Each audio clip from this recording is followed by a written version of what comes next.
তাপ বিকিরণ তাপ সঞ্চালনের সেকেন্ড পার্ট। তো সেকেন্ড পার্টের মধ্যে প্রথম এখানে বেসিক্যালি কিছু কিছু জিনিস আছে, বোর্ডের জন্য তোকে এত কিছু পড়তে ভালো করে লাগে না, বোর্ডে তো কিছু লিমিটেড কোয়েশ্চেন আছে, তুই রিডিং করলেও কাজ হয়ে যাবে। তো এইখানে যা কিছু করাবো, ধর পায়রেকার যে এন্ট্রান্স পরীক্ষা আছে, নিট যেই সব জায়গায় তোর কাজে লাগবে। কিছু জিনিস আছে এনসিইআরটির মানে একদম লেখা, সেগুলো তোকে ভালো করে পড়তে হবে এবং জানতে হবে, প্রত্যেকটা টার্ম খুঁটিয়ে খুঁটিয়ে তোকে জানতে হবে। প্রথম এই যে শক্তি যে বিকিরণ হয়, তাপ যে বিকিরণ হয়, পরিচলন তো সেরকমভাবে আমরা জানি, জেনেছি, শুধু এটা জানি, ডেফিনেশনটা জানি যে কিরকমভাবে হয়। তাপ বিকিরণ কিভাবে হয়, সেই তাপ বিকিরণ মানে হচ্ছে যে কোনো একটা বডি তাপকে যখন বিকিরিত করে স্পেকট্রাম ছাড়ে। কি থাকে? স্পেকট্রাম। চারিদিক থেকে বিভিন্ন তরঙ্গ দৈর্ঘ্যের স্পেকট্রাম ছাড়ে। কিরকম ভাবে? ফার্স্ট লাইন দেখ, the process of heat transfer, মানে তাপের যে ট্রান্সফার হয় from one place to another place without hitting the medium. কি? মিডিয়ামটাকে হিট করবেন অথচ যখন টাচে থাকে না, তখন কি হয়? বিকিরণ পদ্ধতিতে তাপটা সঞ্চালিত হয়ে যায় বিভিন্ন দিকে। কি করবে? The process of heat transfer, এইটা হচ্ছে হিট ট্রান্সফারের একটা প্রসেস। কোনটা? Radiation. Radiation is a process in which when heat transfers from one place to another, একটা জায়গা থেকে আর একটা জায়গায়, উইদাউট হিটিং দ্য মিডিয়াম, মিডিয়ামকে হিট করবে না অথচ বেরিয়ে যাবে। অ্যাকচুয়ালি কি? অ্যাকচুয়ালি দ্য হিট রেডিয়েশনস আর, এই যে হিট রেডিয়েশনস গুলো, nothing but the electromagnetic wave or spectrums. এগুলো কি? ইলেকট্রোম্যাগনেটিক ওয়েভস, মানে এরকম চারিদিকে ছড়িয়ে পড়ছে ওয়েভস গুলো বা স্পেকট্রামস গুলো, having different lambda. Lambda মানে wavelength. No medium is required for radiation as it is EMW. যেহেতু এটা ইলেকট্রোম্যাগনেটিক ওয়েভ বা ইলেকট্রোম্যাগনেটিক স্পেকট্রাম, কোনো মিডিয়াম দরকারই নেই, মিডিয়াম ছাড়াই কি করতে পারে? চারিদিকে ছড়িয়ে পড়তে পারে। নেক্সট বলছে, radiation is a mixture of electromagnetic স্পেকট্রামস ranging from infrared রে টু আল্ট্রাভায়োলেট রে। মানে এই যে আমাদের রেডিয়েশন, এটা কাদের মিক্সচার? ইনফ্রারেড থেকে আল্ট্রাভায়োলেট রে পর্যন্ত যত ধরনের ওয়েভলেন্থের ওয়েভ আছে তাদের মিক্সচার, সবাই বেরোয়। হিট যখন রেডিয়েট হয়, বিভিন্ন তরঙ্গ দৈর্ঘ্যের তরঙ্গ বাইরে বের হয়, এরকম ভাবে হয়েছে সমস্ত তরঙ্গ দৈর্ঘ্য। হ্যাঁ, কোনোটা বেশি পরিমাণ বেরোয়, কোনোটা কম পরিমাণ বেরোয়। মনে কর 7000 অ্যামস্ট্রং ওয়েভলেন্থের তরঙ্গ বেশি বেরোচ্ছে, আবার অন্য জায়গায় হয়তো দেখা গেল 3500 অ্যামস্ট্রং এর ওয়েভলেন্থের ওয়েভগুলো বেশি এমিট করছে। বলছে তারপরে এইখানে সব থেকে ইম্পর্টেন্ট যেটা হচ্ছে প্রোভেস্টের তাপ বিনিময় নীতি। বিজ্ঞানী প্রোভেস্ট দেখেছিলেন যে তাপ কিভাবে বিনিময় হয়। কি বলছে? বস্তু সব উষ্ণতাতেই তাপ বিকিরণ করে, যে কোনো উষ্ণতা থাকুক বস্তু কি করবে? তাপ বিকিরণ করবে। বুঝছে? মানে এখন আমিও তাপ বিকিরণ করছি, তোরাও করছিস। হাই স্যার, সবাই তাপ বিকিরণ করে। বস্তু দ্বারা তাপ বিকিরণের হার, পরিপার্শ্বিক কোন বস্তুর উপস্থিতির উপর নির্ভর করে না। তোর আশেপাশে সারাউন্ডিংস এ কে আছে তাদের উপর ডিপেন্ড করবে না তুই কিভাবে হিট এই করবি। বিকিরণের হার কেবলমাত্র নির্ভর করে বস্তুর তাপমাত্রা এবং বস্তুটার পৃষ্ঠতলের অবস্থা বা প্রকৃতির উপর। কার উপর নির্ভর করে?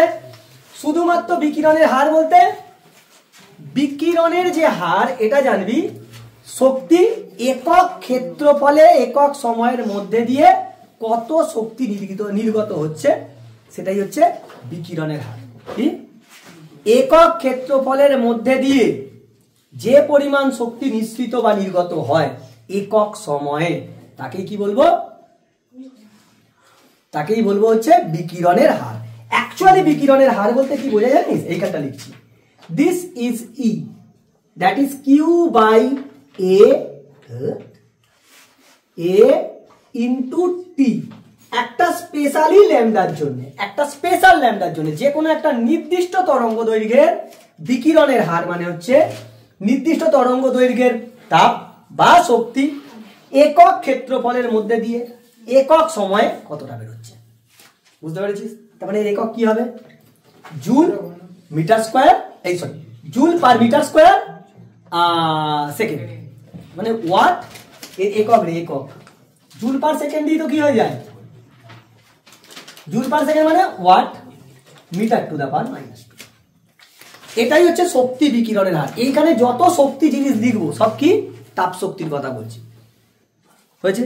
এবার এই প্রোভ্রেস্টের যে সূত্র, সেটা তো আমাদের পরীক্ষার জন্য বিশাল ইম্পর্টেন্ট। প্রোভ্রেস্টের তাপ বিনিময়ের সূত্রটি লেখো।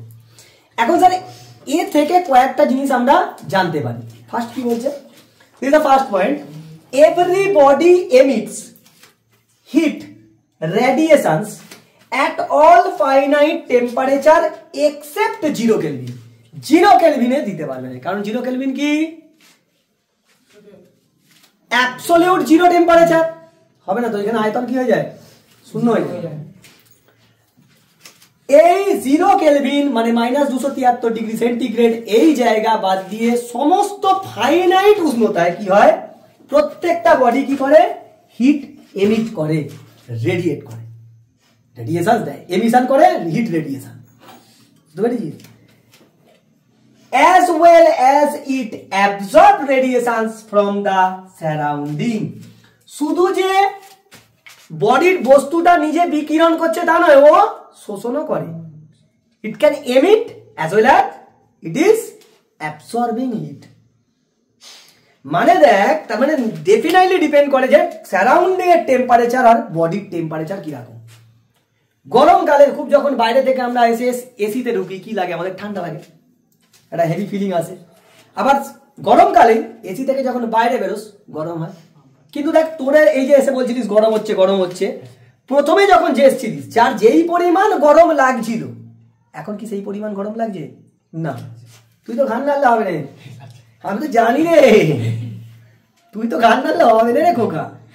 কেন কি আস্তে আস্তে তুই তাপ বিকিরণ করেছিস, তুই ও কিছু এমিশনও করেছে আবার অ্যাবজর্বও করেছে, যার ফলে এখন আর যখন তোর আর গরমও লাগছে না ঠান্ডাও লাগছে না, সেই সময় কি আছে, তুই তাপীয় সাম্যাবস্থায় চলে গেছিস। তাই স্যার তাপীয় সাম্যাবস্থায় নিশ্চয়ই কি হয় রে, এমিশন আর অ্যাবজর্পশন হয় না, হয় সেম অ্যামাউন্ট হয়। তার মানে কে অ্যাবজর্ব করছে সারাউন্ডিং আর এর উপর, বডির উপর, দেখলে আমরা বুঝতে পারবো তাপ দিয়ে, হয়েছে? এরপরে দেখবি তিনটে আমি পরপর নোটস দিব, সেইগুলো আমাদেরকে প্রত্যেকটা পয়েন্ট ওয়াইজ আমাদেরকে ভাঙতে হবে, না হলে বাইরেকার পরীক্ষারে অ্যাজারশনে খুব প্রবলেম হয়, হয়েছে? তাড়াতাড়ি দেখ নেক্সট কি বলছে, আগে নম্বরটা দেখলাম। সেকেন্ড পয়েন্ট বলছে exchange of energy along various bodies tax place via radiation, মানে শুধুমাত্র রেডিয়েশনের জোরেই সবকিছু হবে। নেক্সট পয়েন্ট বলছে third number, the process of heat exchange among various bodies is a continuous process.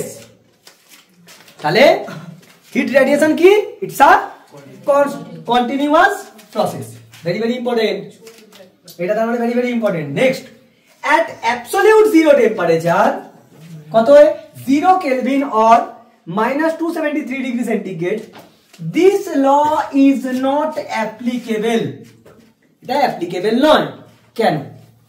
because at this temperature the heat exchange among the various bodies ceases। সিজ হয়ে যায় বডিগুলো, আর সেখানে আয়তনই শূন্য হয়ে যায় হিসেব মতো, অদূরে যাওয়ার মতন জায়গার প্রয়োজনই পড়বে না। 5 নম্বরটা very very very very important. If Q emission মানে এমিট করা তাপ যেটা নির্গত হচ্ছে, is greater than Q absorb, শোষণ তাপ, যদি Q emission is greater than Q absorb হয়ে যায়, then temperature of the body কি হবে, ডিক্রিজ করবে, বডির টেম্পারেচার ডিক্রিজ করবে। তাহলে বডিটা কি হবে, কোল্ডার, ঠান্ডা হবে। যেমন ধর তুই গরমকালে বাইরে থেকে এসির ভিতরে ঢুকলি, বাইরে টেম্পারেচার কত ছিল, 40 ডিগ্রি, এসি চলছে 20 ডিগ্রি সেন্টিগ্রেড। তাই তুই কি করবি, তুই যে পরিমাণে হিট এমিট করবি তার থেকে কম তাপ কি করবি, অ্যাবজর্ব, তুই বেশি বেশি এমিট করতে থাকবি। আর উল্টো জিনিসটা কার মধ্যে হবে, এসির সারাউন্ডিং এর মধ্যে। সারাউন্ডিং বেশি বেশি কি করবে, অ্যাবজর্ব করবে আর কম কম এমিট করবে। ফলে কি হবে, তোর ঠান্ডা লাগবে, বেশ এবার আনন্দ পাবি, ঠিক আছে, ভালো লাগছে। সেকেন্ড কেস বলছে if Q emission is greater less than Q absorb, যদি অ্যাবজর্ব তাপ কম হয়ে যায় তখন কি হয়ে যাবে, বডি বিকামস হটার। যদি এইটা হয় তাহলে কি হবে, বডি হটার, তখন টেম্পারেচার কি হবে, বডি টেম্পারেচার বাড়তে থাকবে। মানে মনে কর তুই বাইরে থেকে এসি থেকে বাইরে বেরোলি, তখন কি করবি, অ্যাবসর্ব বেশি করবি আর এমিট কম করবি, ফলে কি হবে, তোর গরম হবে। সেটা তো বলিস বাবা কি গরম লাগছে রে বাইরে, চশমায় ভেপার নিয়ে নিচ্ছে, বলিস তো গরমকালে হয় তো, দ্যাটস ওয়াই। আর লাস্ট কেস কি, if Q emission is exactly equal to the Q absorb, যদি অ্যাবজর্ব আর এমিশন সেম হয়ে যায় তাহলে বডির টেম্পারেচার কি থাকবে, remain constant, that means equilibrium. কিরাম ইকুইলিব্রিয়াম, থার্মাল ইকুইলিব্রিয়ামে আছে। থার্মাল ইকুইলিব্রিয়ামেতেও কি হয়, এমিশন অ্যাবজর্পশন হয়, সেটা কি হয়ে যায়, সমান পরিমাণ। এখন তুই ধর আমরা এতে আছি থার্মাল ইকুইলিব্রিয়ামে, আমাদের এমিশন আর অ্যাবজর্পশন কি সমান সমান, বুঝতে পারছিস আকাশ, বুঝতে পারছিস? আমি জানতুম, তোকে আরেকবার বলতেই হবে। ধর তুই যখন থার্মাল ইকুইলিব্রিয়ামে আছিস, তার মানে কি, তুই যতটা এমিট করছিস ততটা অ্যাবজর্ব করছিস, যতটা হিট অ্যাবজর্ব করছিস ততটা হিটই এমিট করছিস। আদারওয়াইজ তোর হয় ঠান্ডা লাগবে নয়তো গরম লাগবে। যদি তোর ঠান্ডাও লাগছে না গরমও লাগছে না, তার মানে কি, তোর এমিশন আর অ্যাবজর্পশন একই। এরপরে আমরা জানবো যে এই রিলেটেড আর কি কি জিনিস আছে। শক্তি ঘনত্ব কি, শক্তি ঘনত্ব মানে আমরা কি জানি, শক্তির পরিমাণ বাই আয়তন। একক আয়তনে যে পরিমাণ শক্তি হয় তাকে কি বলবো, শক্তি ঘনত্ব। তো পড়ে নিয়েছি আমরা। শক্তি প্রবাহ কি স্যার, এনার্জি ফ্লাক্স বলে। এইটা আমরা অনেক জায়গায় দেখছিলাম যে ফ্লাক্স জিনিসটা কি, তুই 11-12 পড়লে অনেক কিছু বুঝতে পারবি। সেখানে আছে চৌম্বক ফ্লাক্স আছে, তড়িৎ ফ্লাক্স আছে। স্যার এনার্জি ফ্লাক্স কি, এনার্জি ফ্লাক্স মানে হচ্ছে শক্তির পরিমাণ বাই ক্ষেত্রফল ইনটু সময়। মানে কি, একক ক্ষেত্রফলের মধ্যে দিয়ে একক সময়ে যে পরিমাণ শক্তি পাস করে, এখানে কি বিকিরণ হয়, বিকিরিত হয়, তাকে কি বলবো, শক্তি ফ্লাক্স, এনার্জি ফ্লাক্স বা শক্তি প্রবাহ। তাহলে কি আমি স্যার বলতে পারবো শক্তি প্রবাহ সমান শক্তি ঘনত্ব ইনটু শক্তি প্রবাহ বেগ? কেন স্যার, দেখ শক্তি ঘনত্ব মানে কি, আয়তন, শক্তির পরিমাণ বাই আয়তন। ধর শক্তিকে আমি কিউ দিয়ে লিখছি, তাহলে কিউ বাই এ, এইটা মানে শক্তি ঘনত্ব। আমি কি এইটাকে এরকম লিখতে পারবো, কিউ বাই এ আমি লিখছি Q by V into L by T. আয়তন মানে কি, ক্ষেত্রফল ইন্টু দৈর্ঘ্য। এই ভিটাকে আমি লিখছি এ ইন্টু এল, এল দিয়ে গুণ করে এল দিয়ে কেটে দিচ্ছি, তাহলে এটাই তো আয়তন হয়ে যাচ্ছে। তাহলে শক্তি বাই আয়তন কি হয়, শক্তি ঘনত্ব। এইটা হচ্ছে দৈর্ঘ্য বাই সময়, কি হয়, বেগ বলতে পারবো না, এত স্পিডে যাচ্ছে। সেই জন্য আমরা এটা বলতে পারি যে শক্তি প্রবাহ সমান শক্তি ঘনত্ব ইন্টু শক্তি প্রবাহ বেগ। Very very important. তারপর কি আছে, এই যে বিকীর্ণ তরঙ্গটা যে বিকিরিত হচ্ছে, বিকিরিত যে তরঙ্গ বা বিকীর্ণ তরঙ্গ, তার কি থাকবে, সেটা তরঙ্গ। তোরা তরঙ্গ পড়ে ফেলেছিস, কি কি হয়, এক হচ্ছে তার অ্যামপ্লিটিউড মানে বিস্তার, আর একটা কি হয়, ইন্টেন্সিটি বা প্রাবল্য। দেখ বিস্তারটা কি হয়, বিন্দু উৎসের জন্য একটা হয় বিন্দু উৎস আর একটা হয় রৈখিক উৎস। দেখবো এখানে তো বিন্দু উৎস আর রৈখিক উৎস অসীম থেকে আসার ক্ষেত্রে হতে পারে, ঠিক আছে, যেমন আলোর ক্ষেত্রে ছিল, অসীম থেকে আগত আলোক রশ্মি কি হয় সব সময় প্রধান অক্ষের সমান্তরালত, আলোতে পড়েছো সেই রকম। বিন্দু উৎসের জন্য এই amplitude is proportional to 1/d। Sir ডিটা কি, ডি হচ্ছে উৎস থেকে পর্যবেক্ষকের দূরত্ব। যে পর্যবেক্ষণ করছে, মনে করো উৎস আছে আমার ওই জায়গায় আর আমি এইখানে দাঁড়িয়ে, আমি পর্যবেক্ষক, এই যে মধ্যবর্তী দূরত্ব এটাই কি ছোট ডি। বিন্দু উৎসের জন্য এ ইজ প্রপোর্শনাল টু 1/d, রৈখিক উৎসের জন্য এ ইজ প্রপোর্শনাল টু 1/√d। তো বিকীর্ণ তরঙ্গের প্রাবল্য মানে এবার ইন্টেন্সিটিটা দেখবো, ইন্টেন্সিটিকে আমরা আই দিয়ে লিখি, I is proportional two 1/d²। মানে বর্গের ব্যস্তানুপাতিক, আর একটা কি এমনি ব্যস্তানুপাতিক। কার ক্ষেত্রে? বিন্দু উৎসের জন্য বর্গের ব্যস্তানুপাতিক, আর রৈখিক উৎসের জন্য নরমাল ব্যস্তানুপাতিক। আর একটা বিকিরণের চাপ বা রেডিয়েশন প্রেসার কি, এই যে বিকিরণটা পড়ছে সেটা তো একটা চাপ প্রয়োগ করবে, সেই চাপ কি? সম্পূর্ণ শোষক তলের জন্য, মানে যে সমস্ত তল মানে পৃষ্ঠতলটা, কারণ দেখ সব এখানে তোর ক্ষেত্রফলের কাজ, দেখ সব পৃষ্ঠতলের কাজ, পৃষ্ঠতলটা যদি সম্পূর্ণভাবে শোষক হতে পারে মানে সব শুষে নিতে পারে, সেক্ষেত্রে শক্তি ঘনত্ব যেটা সেটাই কি হয়ে যাবে? প্রযুক্ত চাপ। সেই সমস্ত তলের জন্য যদি মনে কর সম্পূর্ণ প্রতিফলক তলের, তলটা এরকম যে সম্পূর্ণ প্রতিফলক, তাহলে যা পড়বে সবটাই প্রতিফলন করে দেবে, তার জন্য হচ্ছে 2 ইন্টু শক্তি ঘনত্ব। শুধু এই নয়, সূর্যেরও একটা মান আছে এই বিকিরণ চাপের, মান কত? 5 into 10 to the power - 7 into 10 to the power -5 newton per metre square. এটাই হচ্ছে radiation pressure of sun. Value আছে কত? 7 into 10 to the power -5 newton per metre square. পরের কথা, এই কথাটা বিরাট বিরাট ইম্পর্টেন্ট। ক্ষুদ্র বস্তুর উপর বিকিরণ চাপ বেশি হয়, আর বৃহৎ বস্তুর উপর রেডিয়েশন প্রেসার কি হয়? কম হয়। মানে যার ক্ষেত্রফল যত কম তার উপর বিকিরণ চাপ কি হবে? বেশি হবে, আর যার ক্ষেত্রফল যত বেশি তার ক্ষেত্রে বিকিরণ চাপ তত কম হবে। বোঝা গেছে? এরপরে আছে আমাদের এর কিছু ল আছে, এরপর ল গুলো দেখতে হবে। চল, এরপর হচ্ছে ওই এখানে বিকিরণ, যে তাপ বিকিরণ হয়, তাপ বিকিরণের কিছু নির্দিষ্ট বৈশিষ্ট্য আছে, সেগুলো যেন মনে রাখতে হবে। এগুলো ইম্পর্টেন্ট, শুধু এই 3টে বললেই হবে। তাপ বিকিরণের হার বস্তুর পৃষ্ঠতলের প্রকৃতি এবং তাপমাত্রার উপর নির্ভর করে। মানে পৃষ্ঠতলের প্রকৃতিটা যেরকম হবে তার উপরে, মানে পৃষ্ঠতল কারোর বড় কারোর ছোট এইটা।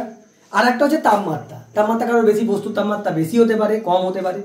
দ্বিতীয়, তাপমাত্রা বৃদ্ধি পেলে তাপ বিকিরণের হারও কি হবে? বৃদ্ধি পাবে। স্বাভাবিক ব্যাপার, তাপ যত বেশি, তাপমাত্রা যত বেশি দিবি তত কি হবে? তাপ বিকিরণের হারও বাড়বে। নেক্সট 3 নম্বর, নির্দিষ্ট তাপমাত্রায় কালো তল থেকে তাপ বিকিরণের হার সাদা তলের তুলনায় বেশি। মানে সাদার থেকে কালো কি হবে? বেশি তাপ বিকিরণ করবে। ওই জন্য গরমকালে কি বলতো, ছাতা কালো রঙের নেওয়া হয়, বাইরেটা কালো রং থাকে আর ভিতরটা সাদা রং থাকে, ফলে বেশি বেশি তাপ কি করে দিতে পারবে? বিকিরিত করে দিতে পারবে। বেশি বেশি তাপ কি করবে? বিকিরিত করে দিতে পারবে। উপর থেকে বিকিরিত হয়ে গেল, আর নিচে কি সাদা, উপরে তো কালো দেওয়া আছে, সূর্য থেকে তাপগুলো, তাপরশ্মিগুলো আসছে, বেশিটাই কি হয়ে যাচ্ছে? বিকিরিত করে দিচ্ছে, ফলে কম থাকবে, তাপটা শোষণ তো কম করবে। হ্যাঁ, অ্যাবজর্ব তো বেশি করে, তার তো বিকিরণ ক্ষমতাও বেশি হবে। শোষণ করলে যার শোষণ ক্ষমতা বেশি তার বিকিরণ ক্ষমতাও বেশি। এক্ষুনি দেখতে পাবো। তার ফলে কি হয়ে যায়? কালো। ওই জন্য ছাতা ইউজ করা খুব ভালো। তোদের তো এখন তোরা 11-এ পড়ছিস, এই জিনিসগুলো আমরা 9-এ পড়েছি আমাদের সিলেবাস অনুযায়ী। আমাদের তখন 9-10-এ পড়তে হতো। কিন্তু আদর্শ কৃষ্ণ বস্তু, এই যে আদর্শ কৃষ্ণ বস্তু লিখেছি না এখানে, পরে ডেফিনেশনে পরে জানতে পারবো। তাহলে মনে রাখবি, কালো তল থেকে কি হবে? বেশি বিকিরণ হবে। সাদার তুলনাতেও কালো কি হয়? বেশি বিকিরণ করে। এরপর হচ্ছে sir very very very very important, বিকিরণ ক্ষমতা বা ইমিসিভ পাওয়ার। ইমিসিভ পাওয়ার কি? তুলনা, অনুপাত। কার অনুপাত? একটা বস্তু কত তাপ বিকিরণ করতে পারে, একটা বস্তুর তাপ বিকিরণের হার, আর একটা আদর্শ কৃষ্ণ বস্তুর তাপ বিকিরণের হারের অনুপাত। দেখ, আমাদের কাছে আদর্শ কৃষ্ণ বস্তু ধরেই সবকিছু ভাবতে হবে, রেফারেন্স ধরতে হবে। কি বলছে দেখ, নির্দিষ্ট তাপমাত্রায় কোনো বস্তুর পৃষ্ঠতলের প্রতি একক ক্ষেত্রফল থেকে শূন্য মাধ্যমে, বস্তুটা থেকে শূন্য মাধ্যমে প্রতি একক সময়ে নির্দিষ্ট তরঙ্গ দৈর্ঘ্যের যে বিকিরণ নিশ্চিত হয়, এবং ওই একই তাপমাত্রায় একটি আদর্শ কৃষ্ণ বস্তু থেকে প্রতি একক ক্ষেত্রফল থেকে শূন্য মাধ্যমে প্রতি একক সময়ে যে শক্তির বিকিরণ হয়, এদের অনুপাতকে বিকিরণ ক্ষমতা বলে। একটা নির্দিষ্ট টেম্পারেচারে একটা নির্দিষ্ট তরঙ্গ দৈর্ঘ্যের জন্য, মানে নানা রকম তরঙ্গ দৈর্ঘ্য বেরোচ্ছে, যেটা দেখবি সেটাকে ফিক্স নিতে হবে। বস্তুর তাপ বিকিরণের হার একক ক্ষেত্রফলের মধ্যে দিয়ে একক সময়ে যে পরিমাণ তাপ নির্গত করবে, বিকিরণ করবে, সেই তাপ বাই ওই একই তাপমাত্রায় একটা আদর্শ কৃষ্ণ বস্তু একক ক্ষেত্রফলের মধ্যে দিয়ে একক সময়ে যে পরিমাণ তাপ নির্গত করবে তার অনুপাতকেই বা বিকিরণ করবে তার অনুপাতকে আমরা কি বলবো ইমিজিভ পাওয়ার। তার মানে দেখ বস্তুর বিকিরণ ক্ষমতা ছোট E lambda is equal to capital E lambda by capital E naught. Capital E ল্যামডাটা কি বস্তু নির্দিষ্ট তাপমাত্রায় বস্তু কর্তৃক নিশ্চিত নির্দিষ্ট তরঙ্গ দৈর্ঘ্যের বিকিরণতা, মানে বস্তু কতটা বিকিরণ করছে কার তুলনায় আদর্শ কৃষ্ণ বস্তুর তুলনায় এই একই উষ্ণতায় একই নির্দিষ্ট তরঙ্গ দৈর্ঘ্যের, মানে বস্তুটা একটা আদর্শ কৃষ্ণ বস্তুর তুলনায় কত বেশি বা কম বিকিরণ করতে পারে তার অনুপাতটাকে আমরা কি বলবো সেই তুলনামূলক সংখ্যাটাকে কি বলবো বিকিরণ ক্ষমতা। তার মানে তার বিকিরণ ক্ষমতার অনুপাত কি হবে বিকিরণ ক্ষমতার একক হবে না একক বিহীন রাশি একক বিহীন রাশি মানে একটা তুলনামূলক সংখ্যা। কার সঙ্গে তুলনা করছিস বস্তুটাকে আদর্শ কৃষ্ণ বস্তু। এখন দেখবো আমরা আদর্শ কৃষ্ণ বস্তু কি জিনিস সেটা আমরা দেখবো। মানে একটা বস্তুকে যখন একটা বস্তুর বিকিরণ ক্ষমতাকে যখন আমরা আদর্শ কৃষ্ণ বস্তুর বিকিরণ ক্ষমতার সঙ্গে তুলনা করি সেটাকে আমরা কি বলবো বিকিরণ ক্ষমতা, মানে বিকিরণ ক্ষমতা নয় তাপ বিকিরণের যে হার সেটাকে যখন তুলনা করা হয় সেটাকেই বলবো বিকিরণ ক্ষমতা। এখন এই বিকিরণ ক্ষমতা বেশ কিছু জিনিসের উপরে এই যে বিকিরণ ক্ষমতা এই ই ল্যামডা এটা কিন্তু বলছিস বিকিরণ ক্ষমতা বস্তুর এটা কি এরকম নয় Q lambda by A into T. দেখ একক ক্ষেত্রফলের মধ্যে দিয়ে একক সময়ে যে পরিমাণ তাপ বিকিরিত হয় তাকে কি বলে বিকিরণ ক্ষমতা।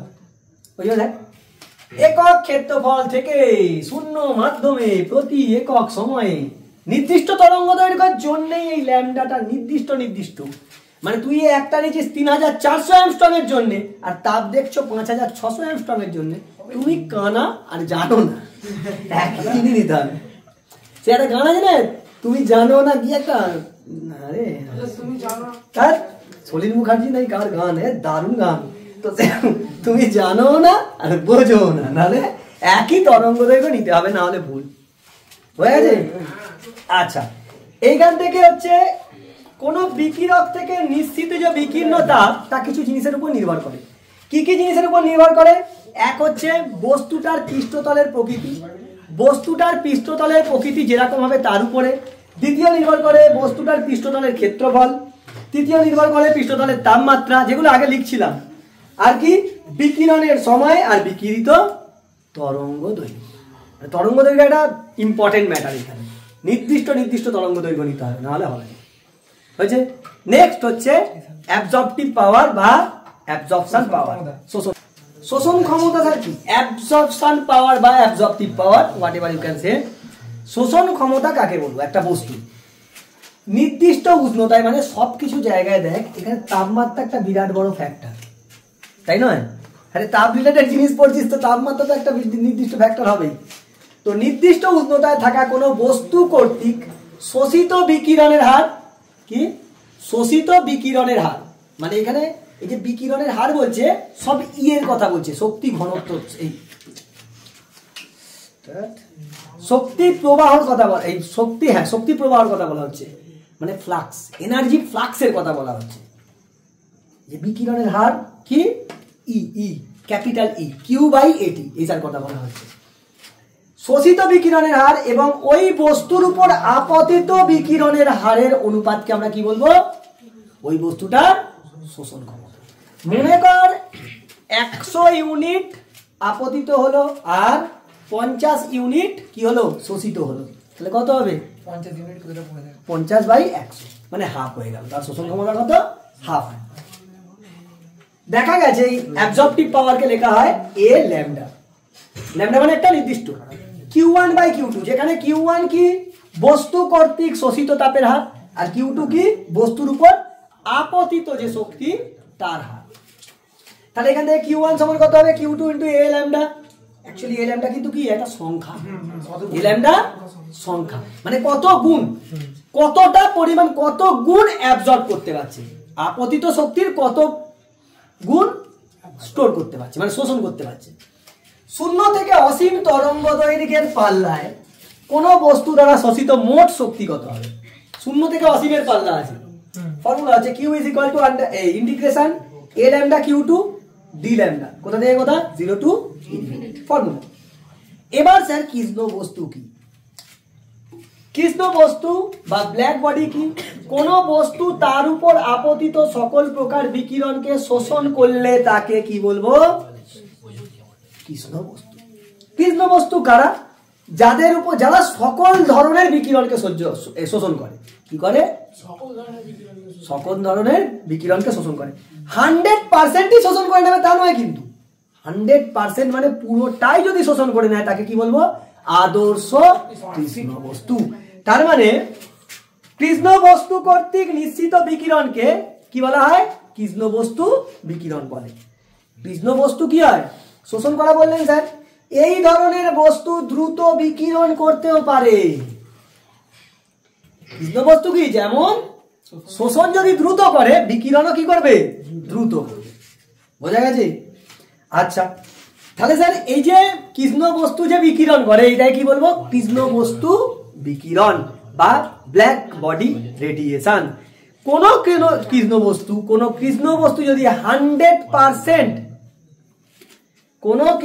যদি 100% বিকিরণকেই যদি শোষণ করে নেয় তাহলে তাকে কি বলবো? আদর্শ কৃষ্ণ বস্তু। কিংবা 100% শক্তিকে কি করলো? বিকিরিত করে দিল, তার কি হবে?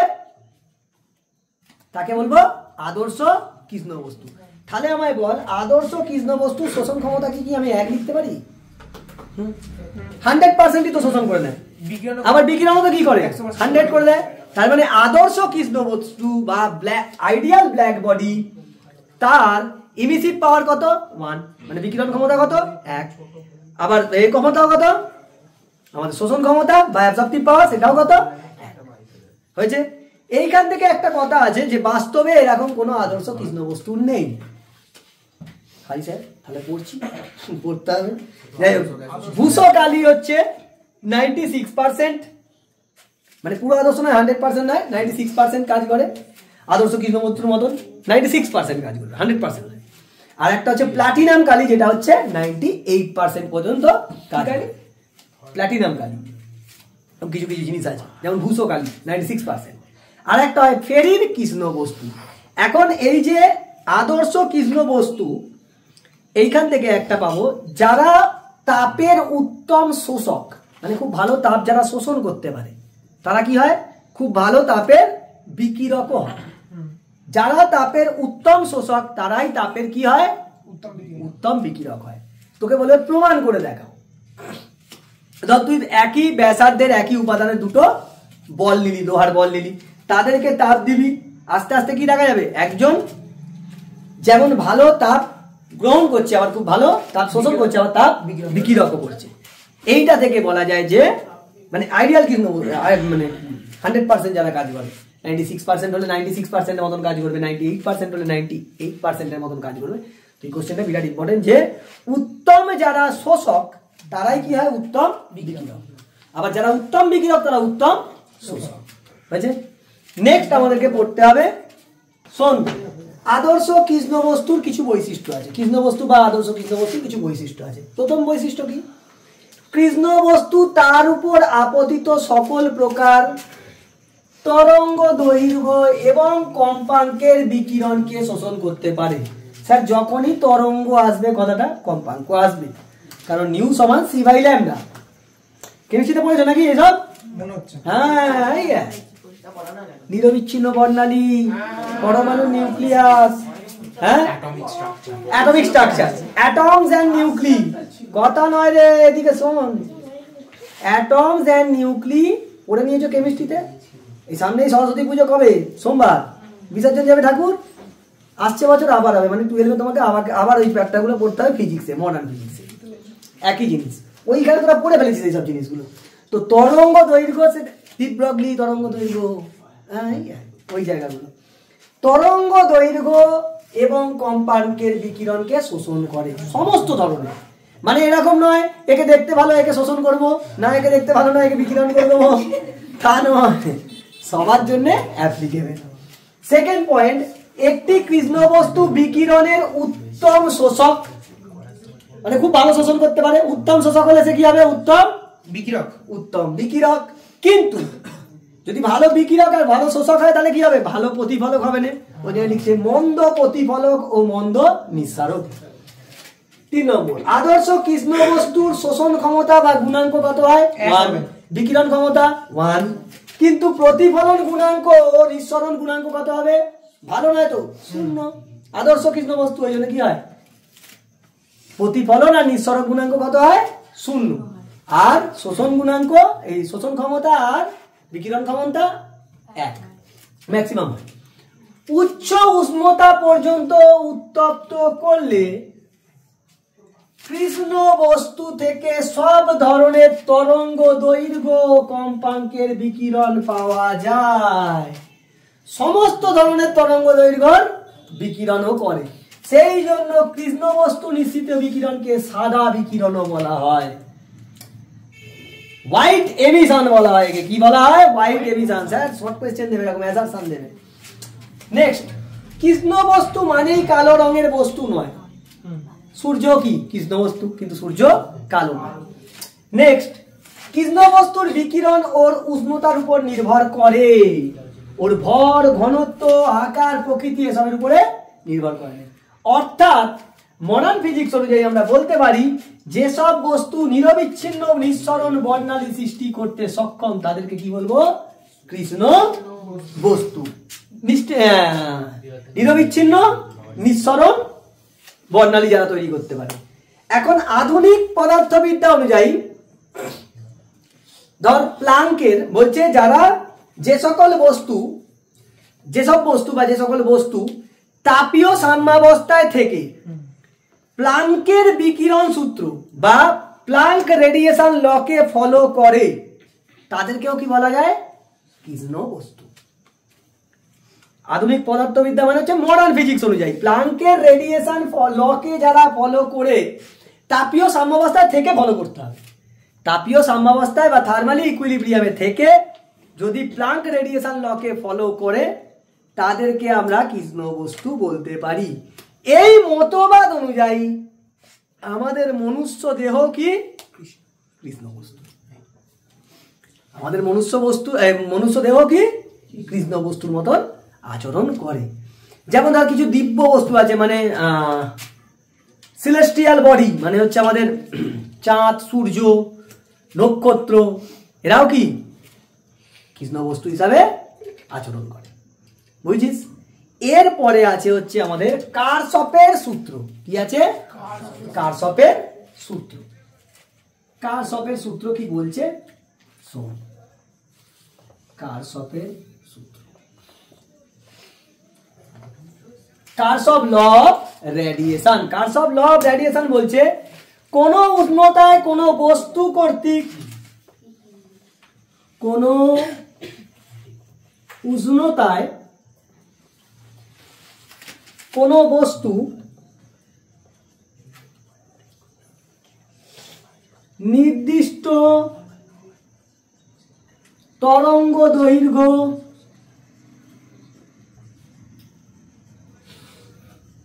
ল্যামডা সাপেক্ষে বস্তুর করে দেটা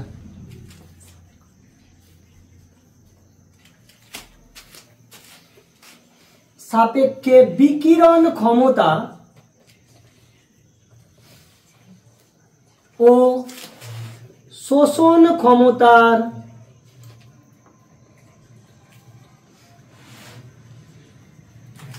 অনুপাত সর্বদা ধ্রুবক হয়। শুধু তাই নয়, এবং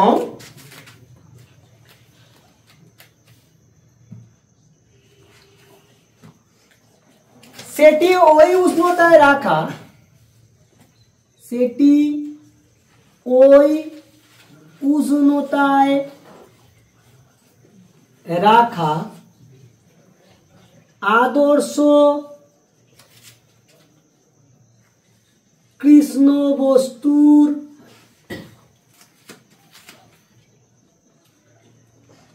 কৃষ্ণ বস্তু বিকিরকের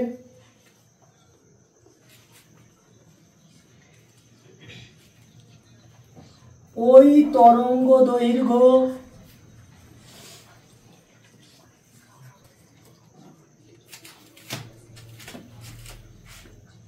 সাপেক্ষে বিকিরণ ক্ষমতার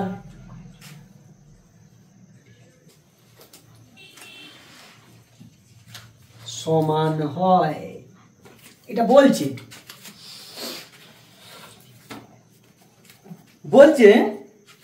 এখানে তো লিখছে না, ওখানে জায়গা নেই। E lambda is equal to E lambda by A lambda. Lambda মানে হচ্ছে নির্দিষ্ট তরঙ্গ দৈর্ঘ্য। একটা বস্তু নির্দিষ্ট উষ্ণতায় একটা বস্তু নির্দিষ্ট তরঙ্গ দৈর্ঘ্যে বিকিরণ ক্ষমতা আর শোষণ ক্ষমতার অনুপাতটাকে কি বলবো? বিকিরণ ক্ষমতা আর শোষণ ক্ষমতার অনুপাত সর্বদা ধ্রুবক হবে। এবং সেটা কোন ধ্রুবক হবে? সেটা হচ্ছে ওই উষ্ণতায় রাখা, ওই একই উষ্ণতায় রাখা আদর্শ কৃষ্ণ বস্তু বিকিরকের ওই তরঙ্গ দৈর্ঘ্য সাপেক্ষে বিকিরণ ক্ষমতার সমান। মানে কৃষ্ণ বস্তুটার ওই উষ্ণতায় যে বিকিরণ ক্ষমতা তার সমান। তাহলে একে যদি ধ্রুবক আমি লিখতে পারি, এটা আদর্শ কৃষ্ণ বস্তুর ক্ষেত্রে কত হয়? 1 হয়। তাহলে আমি লিখতে পারি এটা constant. So E lambda is proportional two A lambda. ওই জন্য বলছিলাম যে ভালো বিকিরক সে কি হয়? ভালো শোষক। এবার কৃষ্ণ বস্তুর ক্ষেত্রে কি হয়? দেখ ই ল্যামডা কত হয়? ক্যাপিটাল ই ল্যামডা 1 হয়। তাহলে 1 যদি হয়, ছোট হাতের ই ল্যামডা ইজ ইকুয়াল টু ছোট হাতের এ ল্যামডা। মানে বিকিরণ ক্ষমতা আদর্শ কৃষ্ণ বস্তুর ক্ষেত্রে বিকিরণ ক্ষমতা আর শোষণ ক্ষমতা কি সমান। মানে শোষণ ক্ষমতা 1 হলে বিকিরণ ক্ষমতা 1। কিন্তু কোন বস্তুর জন্য নয়, কোন বস্তুর ক্ষেত্রে শোষণ ক্ষমতা আর এই বিকিরণ ক্ষমতা আর শোষণ ক্ষমতার অনুপাত কি? ওই তাপমাত্রায় কৃষ্ণ বস্তুর বিকিরণ ক্ষমতার সমান হয়েছে। এটা ছিল হচ্ছে কারশফের সূত্র। চলো নেক্সট, স্টিফান বোলজম্যানের সূত্র, দা ল অফ স্টিফান বোলজম্যান। বলেছিস না? আরে বোলজম্যানের ধ্রুবক, সেই জিনিস। হ্যাঁ, ওইখানে কি পড়েছিস? ওয়েভ রিলেটেড পড়েছিস। এখানে হিট রেডিয়েশন, ওইগুলো তো ওয়েভ, ইএমডব্লিউ। কোন আদর্শ কৃষ্ণ বস্তু, আচ্ছা দেখ, তার মানে স্টিফান বোলজম্যানের সূত্র একমাত্র কি আদর্শ কৃষ্ণ বস্তুর জন্যই প্রযোজ্য। আদর্শ কৃষ্ণ বস্তু না হলে অন্য করা যাবে, কিন্তু অ্যাকচুয়ালি প্রযোজ্য কার জন্য? সূত্রটা লিমিটেশন থাকে তো, সীমাবদ্ধতা। স্টিফান বোলজম্যানের সূত্রের সীমাবদ্ধতা কি বা শর্ত কি? বস্তুটাকে আদর্শ কৃষ্ণ বস্তু হতে হবে। আর কি হতে হবে? পারিপার্শ্বিক মাধ্যম থেকে যেন না সে শক্তি সংগ্রহ, সেটা পরে আসছি। তাহলে কোন আদর্শ কৃষ্ণ বস্তু থেকে প্রতি একক ক্ষেত্রফলে শক্তি বিকিরণের হার, মানে বিকিরণ মানে শক্তি বিকিরণ প্রতি একক ক্ষেত্রফলে, মানে ই ই ই ই ল্যামডা কিউ বাই এটি। হার মানে কি? কিউ বাই টি। আর প্রতি একক ক্ষেত্রফলে মানে Q by A. Q by T মানে হার বাই এ, কত হয়? প্রতি একক ক্ষেত্রফলে বস্তুর পরম উষ্ণতার চতুর্থ ঘাতের সমানুপাতিক। পরম উষ্ণতা মানে কেলভিন স্কেলে, সব সময় তোকে কেলভিন স্কেলে নিতে হবে। তাহলে E proportional to T to the power 4 E lambda E lambda. তাহলে ই ইজ ইকুয়াল টু একটা কনস্ট্যান্ট আনতে হবে, সিগমা। এই সিগমাটাকে আমরা কি বলি? স্টিফান বোলজম্যান ধ্রুবক। এর মান কত হবে? 5.67 into 10 to the power minus 34। এবার শোন, ই মানে কি ছিল? Joule per second into metre to the power minus 2, তার মানে watt metre inverse metre to the power minus 2। Theta 4টা কোথায় যাবে? নিচে যাবে। তাহলে kelvin to the power minus 4 এইটা। এখন যদি তুই প্রমাণ করিস, ধরি পরিবেশের উষ্ণতা বা ধরি পরিপার্শ্বের বা পারিপার্শ্বের উষ্ণতা তিনো। আচ্ছা, এবার আদর্শ কৃষ্ণ বস্তুটা যদি ওই পরিবেশে শক্তি বিকিরণ করে, মানে পরিবেশের একটা উষ্ণতা আছে। আর একটা জিনিস মাথায় রাখবি, এই যে পরিবেশের উষ্ণতা, দিস ইজ অলওয়েজ কনস্ট্যান্ট, এটা সব সময় ধ্রুবক হবে।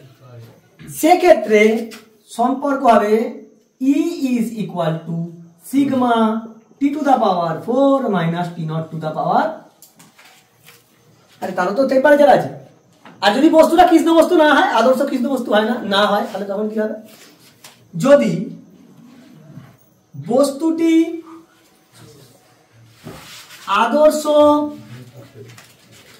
কৃষ্ণ বস্তু না হয় তবে E is equal to, দেখ এইখানে আদর্শ কৃষ্ণ বস্তু বলে কি ছিল, কিসের মতো 1 দিয়ে গুণ হয় না? কৃষ্ণ বস্তুর আদর্শ কৃষ্ণ বস্তুর এ কত? আদর্শ কৃষ্ণ বস্তুর বিকিরণ ক্ষমতা কত? 1। সেই জন্য এখানে 1 ছিল। তাহলে এখানে যদি না আদর্শ কৃষ্ণ বস্তু আছে, তাহলে যে বস্তুটা হচ্ছে তার বিকিরণ ক্ষমতাটা গুণ হবে। এখানে কে গুণ হচ্ছিল? আদর্শ কৃষ্ণ বস্তুর বিকিরণ ক্ষমতাটা গুণ হচ্ছিল, সেটা 1 ছিল। এইখানে যদি বস্তুটা আদর্শ কৃষ্ণ বস্তু না হয়, তাহলে বস্তুর বিকিরণ ক্ষমতাটা গুণ হবে কি ল্যামডা। এটাকে না লিখে এরকম না লিখে এরকম লিখে দে, সিগমা, এইটা এই চিহ্নটা দিয়ে দিবি epsilon naught into epsilon sigma into T to the power 4 minus T naught to the power 4, যেখানে এই এপসাইলনটা কি, এপসাইলন সমান বস্তুটির বিকিরণ ক্ষমতা। তুই যদি বিকিরণ ক্ষমতাকে অন্য কিছু দিয়ে ডিনোট করিস, সেটা দিয়ে লিখবি, কোনো অসুবিধা নেই। এই হচ্ছে আমাদের স্টিফেন বোলজম্যানের সূত্র। কি না, কোন আদর্শ কৃষ্ণ বস্তুর যে বিকিরণ হার বা প্রতি একক ক্ষেত্রফলে বিকিরণের হার, সেটা কি বস্তুটির উষ্ণতার পরম উষ্ণতার চতুর্থ ঘাতের সমানুপাতিক। Sir very very important for numericals, প্রচুর ইম্পর্টেন্ট। এটা থেকে খালি নিউমেরিক্যালস দেবে, বাইরেকার পরীক্ষাতে পাবি, এন্ট্রান্সে বোর্ডেও পাবি, বুঝছে?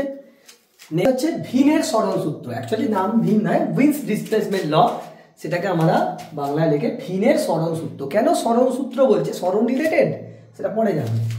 তার আগে দেখ কি বলছে, কোন আদর্শ কৃষ্ণ বস্তু, মানে এটাও আদর্শ কৃষ্ণ বস্তুর জন্য থেকে নির্গত সর্বোচ্চ বিকিরণের ক্ষেত্রে সংশ্লিষ্ট তরঙ্গ দৈর্ঘ্য, সর্বোচ্চ বিকিরণের ক্ষেত্রে সংশ্লিষ্ট তরঙ্গ দৈর্ঘ্য, মানে এইখানে যে তরঙ্গ দৈর্ঘ্যকে আমি ম্যাক্সিমাম ধরবো, সেটা কিন্তু ভ্যালু ওয়াইজ ম্যাক্সিমাম নয়, ওই তরঙ্গ দৈর্ঘ্যের তরঙ্গ বেশি সর্বোচ্চ বা সর্বাধিক বেরোচ্ছে, এইটা ল্যামডা ম্যাক্স বা ল্যামডা এম। এখানে ল্যামডার ভ্যালু নয়, ওই ল্যামডাগুলোর, ওই মানের ল্যামডাগুলো সব থেকে বেশি পরিমাণ বেরোচ্ছে, নির্গত হচ্ছে, এটা মাথায় রাখতে হবে। এবং বস্তুটির পরম উষ্ণতার গুণফল সর্বদাই ধ্রুবক হবে। তাহলে ল্যামডা এম সর্বোচ্চ বিকিরণের ক্ষেত্রে তরঙ্গ দৈর্ঘ্য, আর এটা পরম উষ্ণতা, তাদের গুণফল ধ্রুবক, যেখানে বি একটি ধ্রুবক, একে ভিনের ধ্রুবকও বলা হয়, এর একটা পার্টিকুলার মান আছে, ফিক্সড মান আছে। ল্যামডা এম হলো সর্বাধিক বিকিরণের ক্ষেত্রে তরঙ্গ দৈর্ঘ্য। তারপরে স্যার এখান থেকে আমি বলতে পারি lambda M is proportional to 1/t, মানে তাপমাত্রা বাড়ালে, তাপমাত্রা যদি বাড়াই, ল্যামডার মান কম হতে থাকবে, ল্যামডা ম্যাক্সের মান কম হতে থাকবে। মানে ল্যামডা ম্যাক্সের মান কম হতে থাকবে মানে আগে যে অ্যামাউন্টের, আগে যে ল্যামডার যে তরঙ্গ দৈর্ঘ্যের তরঙ্গগুলো বেশি বেরোচ্ছিল, এখন তার থেকে মান ওয়াইজ কম। মানে মনে কর 100 ডিগ্রি সেন্টিগ্রেড উষ্ণতায় বা 500 কেলভিনে মনে কর বেরোচ্ছিল 6000 অ্যামস্ট্রং এর তরঙ্গ দৈর্ঘ্য সব থেকে বেশি। তুই তাপমাত্রা বাড়িয়ে 800 ডিগ্রি কেলভিন করে দিয়েছিস, 800 কেলভিন করে দিয়েছিস, সেক্ষেত্রে কি হবে জানিস? সেই ক্ষেত্রে আর 6000 অ্যামস্ট্রং এর তরঙ্গ দৈর্ঘ্য যেগুলো বেশি বেরোচ্ছিল, এখন 4000 অ্যামস্ট্রং এর তরঙ্গ দৈর্ঘ্যের তরঙ্গগুলো বেশি বেশি বেরোবে। আবার মনে কর উষ্ণতা আরো বাড়িয়ে দিয়ে 700 কেলভিন করেছিস, 600 কেলভিন ছিল, 500 600, এখন 700 কেলভিন করেছিস, এখন দেখবি আবার 2000 অ্যামস্ট্রং এর তরঙ্গ দৈর্ঘ্যের তরঙ্গগুলো বেশি পরিমাণে বেরোচ্ছে। তো এইটা বোঝা যায় তুই যদি গ্রাফ করিস। আমি এদিকে বিকিরণের হারকে নিচ্ছি একক ক্ষেত্রফলে, ই ল্যামডাকে নিচ্ছি, ই ল্যামডা কি ছিল? একক ক্ষেত্রফলে বিকিরণের হার, আর এইদিকে আমি লিখছি তরঙ্গ দৈর্ঘ্য ল্যামডাকে নিচ্ছি। দেখা গেছে মনে কর এরকম, তো প্রথম একটা T1 টেম্পারেচারে সমস্ত তরঙ্গগুলো বেরোচ্ছে। দেখ ল্যাম্ডা এখানে 0, বিভিন্ন মান আছে, তার মধ্যে দেখ এই জায়গার মানটার যে তরঙ্গ, এই তরঙ্গ দৈর্ঘ্যের তরঙ্গগুলো সব থেকে বেশি বেশি বেরোচ্ছিল। দেখ সব থেকে বেশি বেরিয়েছে এইটাই ল্যাম্ডা M1। যখনই তুই উষ্ণতাটা বাড়িয়ে ফেলি, তাপমাত্রা বাড়ালি, তখন দেখা গেল এই দেখ এইটা বেশি বেশি বেরোচ্ছে। এটাকে আমি নাম দিচ্ছি ল্যাম্ডা M2 যখন টেম্পারেচার T2। উষ্ণতা বাড়াচ্ছে তার ল্যাম্ডা M এদিকে শিফট করছে, মানে ডিসপ্লেসড হচ্ছে। আগে বেশি মানের, মানে এইটা যদি 6000 অ্যাংস্ট্রম হয়, এখন 4000 বেশি বেরোচ্ছে, কিংবা এটা 6000 এটা 5000 বেশি বেরোচ্ছে। 5000 ল্যাম্ডার 5000 অ্যাংস্ট্রম এর তরঙ্গ দৈর্ঘ্যের তরঙ্গগুলো এখন বেশি বেশি বেরোবে বাইরে। আরো উষ্ণতা বাড়ালি, দেখা গেল এরকম করে এই ল্যাম্ডাটা বেশি বেরোচ্ছে। This is lambda M3 T3 তে। তার মানে দিসের মতো T3 is greater than T2 is greater than T1। ফলে কি হচ্ছে, lambda M3 is greater than lambda M2 is greater than lambda M1। Sir lambda তো কম হবে, আপনি তো গ্রেটার দ্যান লিখেছেন। I am not written that, আমি লিখেছি যে এখন ল্যাম্ডা M3টা বেশি বেশি বেরোবে। এখন এই সময় ল্যাম্ডা 2 যখন টেম্পারেচার T2, তখন ল্যাম্ডা M2টা বেশি বেশি বেরোবে। আদারওয়াইজ কিন্তু তুই বলতেই পারিস যে ল্যাম্ডা M1 কম। আগে এইটা বেরোলে এখন এইটা বেশি বেরোবে। এই অ্যামস্ট্রং এর তরঙ্গ দৈর্ঘ্যের তরঙ্গগুলো বেশি বেরোবে। আমি এখানে গ্রেটার দ্যান বোঝাতে চাইছি যে এখন এইগুলো বেশি বেশি বেরোবে। কিন্তু স্যার এইটা আমি লিখতেই পারি যে T3 lambda M3 into T3 is equal to lambda M2 T2 is equal to lambda M1 into T1 is equal to ধ্রুবক। এটা আমি লিখতে পারি, গুণফলটা ধ্রুবক। কিন্তু হ্যাঁ, এবার তুই বলতে পারিস যে আগে যেটা বেরোচ্ছিল এখন তার কম মানের তরঙ্গ দৈর্ঘ্যগুলো বেশি বেরোবে, কিন্তু তাদের গুণফল সমান থাকবে। এটাই হচ্ছে উইনসের ডিসপ্লেসমেন্ট ল। এই সূত্র থেকে ব্যাখ্যা করা যায়, এই সূত্রকে কাজে লাগিয়ে আমরা সূর্যের পৃষ্ঠের উষ্ণতা নির্ণয় করেছি। বি এর মানটা আমরা জানি, ওটা মানটা দেওয়া আছে, মানটা লেখা যায়, আমার খেয়াল নেই, যাই হোক লিখে নিতে পারিস, কোনো অসুবিধা নেই। বই দেখবি, বই ফলো করলে you can get the value of B. Anyway, B এর ভ্যালু আমার জানা আছে। ল্যাম্ডা এমটা যদি বার করতে পারি, মানে সূর্য থেকে সব থেকে যে বেশি তরঙ্গ দৈর্ঘ্যটা বেরোয় সেটা হচ্ছে 4753 অ্যাংস্ট্রম। মনে হচ্ছে 4753 না তো 4853 অ্যাংস্ট্রম এর তরঙ্গ দৈর্ঘ্যের সব থেকে বেশি পরিমাণ বেরোয়। বাকিগুলোও বেরোয়, তাদের পরিমাণ কম, ওইটা বেশি, ওইটাই ল্যাম্ডা এম। তাহলে ওইটাকে ক্যালকুলেশন, ওইটাকে আর এই ল্যাম্ডা এম এর মান জানলুম, বি এর মান জানা আছে, টি এর মান বার করে দেখা গেছে সূর্যের পৃষ্ঠের, নট কোর, ভিতরের নয়, সূর্যের পৃষ্ঠের তাপমাত্রা পাওয়া গেছে 6060 কেলভিন। এই উইনের সূত্র প্রয়োগ করেই, উইনের সূত্র থেকে ব্যাখ্যা করা যায় যে একটা লোহার বলকে গরম করছিস, সে প্রথমে লাল হবে, একটা সময় লালের পরে সে গিয়ে সাদা হয়ে যাবে। একটা টাইম পরে প্রথমে লাল হবে, তারপর সাদা হয়ে যাবে। যাই হোক, এই ছিল হচ্ছে আমাদের উইনের ডিসপ্লেসমেন্ট ল। আবারও বলছি, এইখানে ল্যাম্ডা ম্যাক্স এর মানে হচ্ছে যে তরঙ্গ দৈর্ঘ্যের তরঙ্গ বেশি নিঃসৃত হয়। ল্যাম্ডা ম্যাক্স মানে ভ্যালু ওয়াইজ নয়। হ্যাঁ, ভ্যালু দেখতে পাচ্ছি এটা শিফট করে করে আসছে, ডিসপ্লেস করছে। As we are increasing the temperature, the wavelength is shifting towards the downward, মানে কি কম মানের দিকে সরে আসছে, ওই জন্য একে ডিসপ্লেসমেন্ট ল বলে। এরপর আমাদেরকে পড়তে হবে নিউটনের শীতলীকরণের সূত্র বা নিউটনস ল অফ কুলিং। চল তাড়াতাড়ি নোট ডাউন। দেখ, নিউটনের শীতলীকরণের সূত্র বা নিউটনস ল অফ কুলিং কি বলছে, মানে একটা বস্তু ঠান্ডা হবে কিভাবে, এটা নিউটন বলেছিল। আর এটা কিন্তু মানে নিউটনের সূত্রটা, এই যে সূত্রটা শীতলীকরণের সূত্র, এটা উষ্ণকরণের জন্য ভ্যালিড নয়, কারণ ওইটা তাপমাত্রার পার্থক্য খুব বেশি না হলে তবে এটা সম্ভব। মানে সাধারণভাবে 30 ডিগ্রির বেশি পার্থক্য হলে হয় না। এগুলো হচ্ছে মানে লিমিটেশন, সীমাবদ্ধতা। তারপরে এই পদ্ধতিতে যে তাপ ক্ষয়টা হয় সেটা পরিচালন পদ্ধতিতেও কিছুটা ক্ষয় হয়, সেটা নেওয়া হয় না, বিকিরণ পদ্ধতিতেই নেওয়া হয়। এই দুটো হচ্ছে সীমাবদ্ধতাটা, যেগুলো তোরা বইয়ে পেয়ে যাবি। এখন ভাব নিউটনের শীতলীকরণ সূত্র কি বলছে, পরিবেশ সাপেক্ষে কোনো বস্তুর উষ্ণতার পার্থক্য, পরিবেশের সাপেক্ষে কোনো বস্তুর উষ্ণতার পার্থক্য খুব কম হলে, মানে উষ্ণতার পার্থক্য পরিবেশের সঙ্গে বস্তুর উষ্ণতার পার্থক্য খুব বেশি হলে this law is not valid. বস্তুটির উষ্ণতা হ্রাসের হার, উষ্ণতা যে হ্রাস পাবে তার হার মানে টাইম আসবে, পরিবেশ সাপেক্ষে বস্তুটির উষ্ণতার পার্থক্যের সমানুপাতিক হয়। তাহলে আমি যদি থিটাকে ধরে নিই হচ্ছে বস্তুর উষ্ণতা, আর থিটা নটকে ধরে নিই পরিবেশের উষ্ণতা বা পরিপার্শ্বের উষ্ণতা, আর ডি থিটা হচ্ছে খুব সামান্য পরিবর্তন, খুব উষ্ণতার ক্ষুদ্র পরিবর্তন।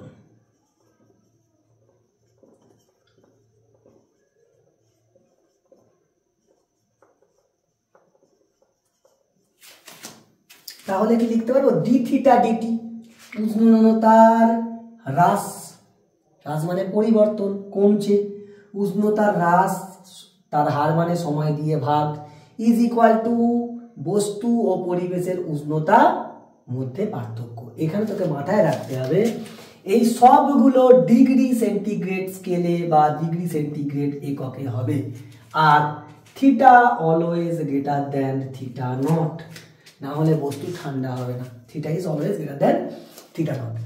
এখন স্যার এইখান থেকে একটা মাইনাস সাইন নেওয়া হয়, এটা মাইনাস দেওয়া হয়।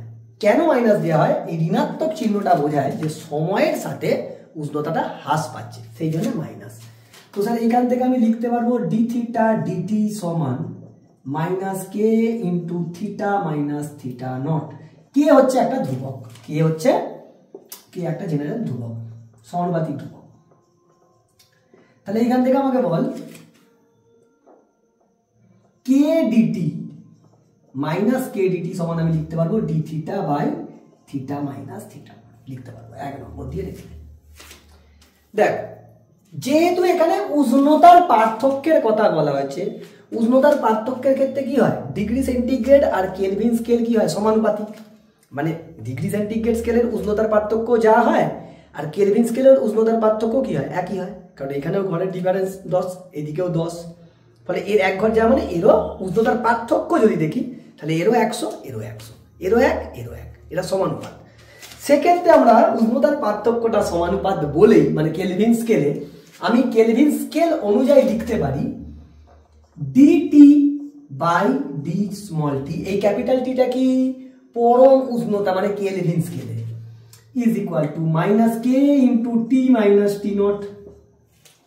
এইখানে টি টি নট ডিটি এগুলো সব কি কেলভিন এককে, টি হচ্ছে বস্তুর উষ্ণতা কেলভিন স্কেলে, টি নট হচ্ছে পরিবেশের উষ্ণতা কেলভিন স্কেলে।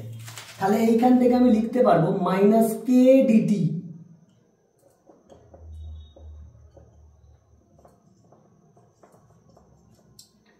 মাইনাস কে ডিটি সমান কত, dt by T minus T not, একইভাবে এটাকে 2 নম্বর লিখতে পারবো। যাই হোক, এবার 1 নম্বর থেকে দেখ আমি এইখান থেকে সরি এটা থিটা নট হবে, 1 নম্বর থেকে লিখছি আমি integration D theta into theta minus theta not is equal to minus K integration dt, দুদিকে সমাকলন করছি। এখানে থিটা 1 থেকে থিটা 2, আর এখানে সময় 0 থেকে টাইম টি, মানে 0 যখন সময় ছিল তখন উষ্ণতা বস্তু ছিল হচ্ছে T1 থিটা 1, যখন টি টাইম হয়েছে তখন উষ্ণতা হয়েছে কমে গিয়ে T2। এখন থিটা নট কিন্তু কনস্ট্যান্ট পরিবেশের উষ্ণতা, তাহলে এইখান থেকে আমি লিখতে পারবো এটাকে log E base theta minus theta naught from theta 1 to theta 2 is equal to minus K T. তার মানে এইখান থেকে তুমি লিখতে পারবে, এখানে লিখে দিচ্ছি T is equal to 1 by K into log E base θ1 minus θ0, θ2 minus θ0. This is your time, how much time it will take. এটাই হচ্ছে নিউটনের শীতলীকরণের সূত্র। এখন এইখানে কিছু সীমাবদ্ধতাগুলো তুমি বইয়ে পেয়ে যাচ্ছ। আর একটা সব থেকে এখানে ইম্পর্টেন্ট কোশ্চেন, সেটা হচ্ছে নিউটনের শীতলীকরণের সূত্রটাকে তোমাকে প্রতিষ্ঠা করতে হবে আমাদের স্টিফান বোলজম্যানের সূত্র থেকে। স্টিফান বোলজম্যানের সূত্র থেকে নিউটনের শীতলীকরণের সূত্রকে কিভাবে স্থাপন করবো, মানে এইটা। আচ্ছা, তাপমাত্রার হার মানে আমি বলতে পারি বিকীর্ণ তাপের হার। তাপমাত্রার সঙ্গে তো বিকীর্ণ তাপ সমানুপাত, আমরা একদম প্রথম দিকে কথা বলছিলাম। ওইটা প্রমাণ করবো কি করে? এখন দেখো এদিকে তো জায়গাও নেই, না হলে হয়ে যেত। আচ্ছা দেখো, তাহলে নিউটনের স্টিফেন বোলজম্যানের সূত্র থেকে কি করে নিউটনের শীতলীকরণ সূত্র প্রতিষ্ঠা করবো। হাই টুকে নিচ্ছিস তো সব?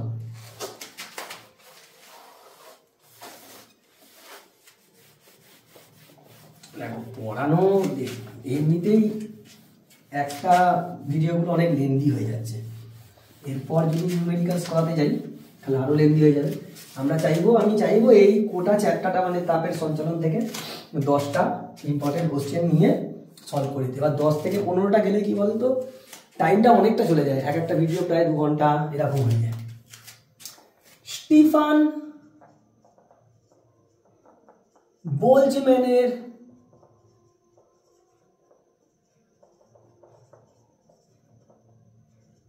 সূত্র থেকে নিউটনের শীতলীকরণ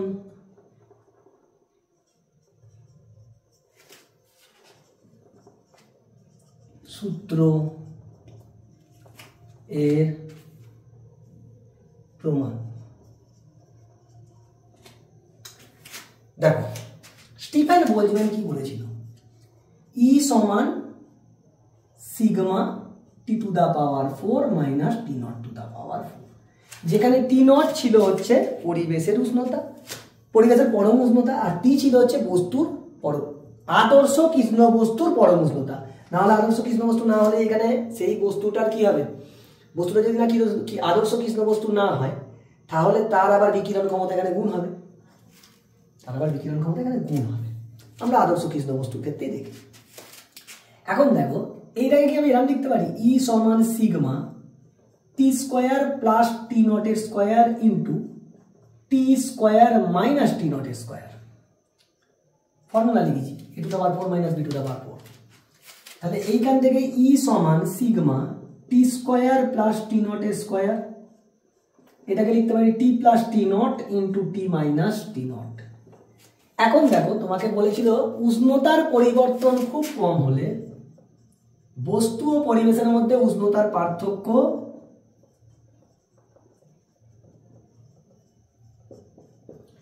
খুব কম হলে, তার মানে টি নট ইজ প্রায় সমান টি, টি এর সঙ্গে প্রায় সমান হয়ে যাবে। কোথায় এগুলো ইউজ করতে পারবো, এখানে নয়, কিন্তু বিয়োগ আমি তো জানি পার্থক্য আছে, সেই ক্ষেত্রে নয়, বাকি জায়গাগুলো প্লাসের জায়গায় আমি এগুলো বসাতে পারবো। তার মানে অতএব টি স্কোয়ার প্লাস টি নটের স্কোয়ারকে আমি প্রায় টি নটের স্কোয়ার লিখতে পারবো, সরি 2 টি নটের স্কোয়ার লিখতে পারবো, কারণ টি আর টি নট তো সমান হয়ে গেছে। এবং টি প্লাস টি নটকে কত লিখতে পারবো, প্রায় 2 টি নট লিখতে পারবো। অতএব ই সমান দেখো সিগমা ইন্টু এটা হচ্ছে 2 টি নটের square into 2 T naught into T minus T naught. এখন তুমি মাইনাসের জায়গায় দুটোর মধ্যে পার্থক্য আছে আমিও জানি, সেই জন্যই তো এখানে বসাতে পারছি না, বাকি জায়গাগুলো বসাতে পারছি। প্লাসের জায়গায় বসানো যায়, মাইনাসের জায়গায় বসানো যায় না। তাহলে E is equal to 4 sigma T naught cube into T minus T naught. দেখো সিগমা কনস্ট্যান্ট, টি নট হচ্ছে পরিবেশের উষ্ণতা যেটা কনস্ট্যান্ট, তার মানে E proportional to T minus T not.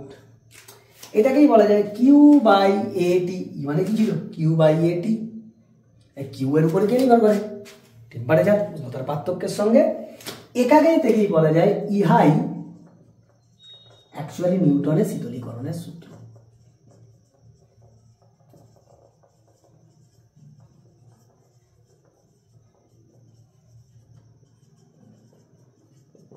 কারণ এটাই হচ্ছে ডিটি বাই স্মল ডিটি, মানে তাপমাত্রা পরিবর্তনের বা তাপমাত্রা হ্রাসের হার বা উষ্ণতার হ্রাসের হার, সেটা কি বস্তু ও পরিবেশের উষ্ণতার পার্থক্যের সমানুপাতিক, যদি খুব কম হয় তবে।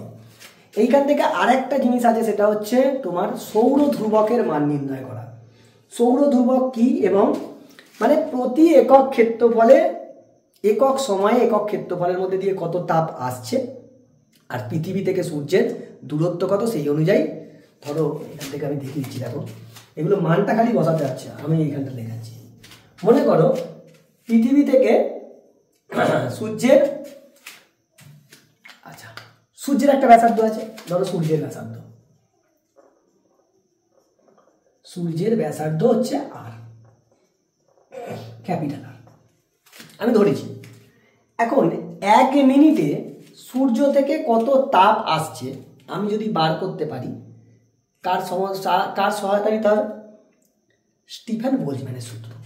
স্টিফেন বোলজম্যানের সূত্র অনুযায়ী প্রতি 60 সেকেন্ডে, কত, প্রতি মিনিটে বা প্রতি 60 সেকেন্ডে, প্রতি মিনিটে একক বর্গ সেমিতে, একক বর্গ সেমি ক্ষেত্রফলের মধ্যে দিয়ে সূর্য থেকে তাপ বিকিরিত হয়।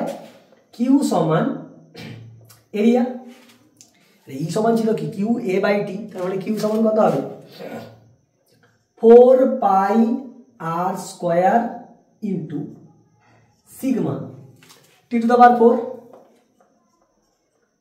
ইন্টু টাইম কত 60। সূর্যের ক্ষেত্রফল, সূর্য কি পারফেক্ট স্ফিয়ার ধরে নাও, পারফেক্ট স্ফিয়ারের কত হয় 4 pi R square sigma T to the power 4, আরে কিউ বাই এটি ছিল, এখানে দেখো এখানে দেখো এখানে দেখো ই সমান কি ছিল, কিউ বাই এটি ছিল, তো তাহলে কিউ সমান কত হবে এ ইন্টু টি হবে, আর ই সমান কত ছিল sigma T to the power 4, তার মানে এখানটা কি হবে A T sigma T to the power 4, এটাকে ইউজ করেছি। তাহলে এত তাপ প্রতি মিনিটে সূর্য কি করছে, ছাড়ছে পৃথিবীর দিকে। এবার ধরো সূর্য থেকে পৃথিবীর দূরত্ব, সূর্য থেকে পৃথিবীর গড় দূরত্ব আমি ধরে নিচ্ছি, পৃথিবীর গড় দূরত্ব আর, ছোট হাতের আর। তাহলে কত তাপ এ শোষণ করছে, পৃথিবীকে তো শোষণ করতে হবে, যে পরিমাণ বিকীর্ণ তাপ সূর্য থেকে পৃথিবীতে এসে পৌঁছবে সেটা কত, আবার স্টিফেন বোলজম্যানের সূত্র অনুযায়ী আর বাদি দিয়ে দাও, কত পৌঁছাবে Q is equal to 4 pi R square into sigma T to the power 4 into 60 by পৃথিবী থেকে সূর্যের দূরত্ব কত, পৃথিবী ধরো এখানটা ঠিক আছে, এটা হচ্ছে সূর্য, এটা হচ্ছে পৃথিবী। তাহলে এদেরকে আবার ব্যাসার্ধ বানিয়ে কি করছি, আমি একটা বৃত্ত ধরে নিই, এই গোলক ধরে নিই, এরকম গোলক, তাহলে তার ক্ষেত্রফল কত হবে 4 পাই ছোট আর স্কোয়ার, কারণ ছোট আর স্কোয়ার দূরত্ব ওইটুকুনি তো পাবে, সূর্য তো সব দিকে পাচ্ছে, তার মধ্যে থেকে এইটুকুনি অংশ পাবে, সূর্য যে তাপ বিকিরিত করেছে তার মধ্যে কতটা অংশ পাবে, এতটা অংশ পাবে। এবার এইখান থেকে যদি তুমি, মানে অ্যাকচুয়ালি এটা কিউ নয়, এটাই হচ্ছে এস, কতটা তাপ ধরতে পারছে, এই এসটাকেই বলা হয় সৌর ধ্রুবকের মান।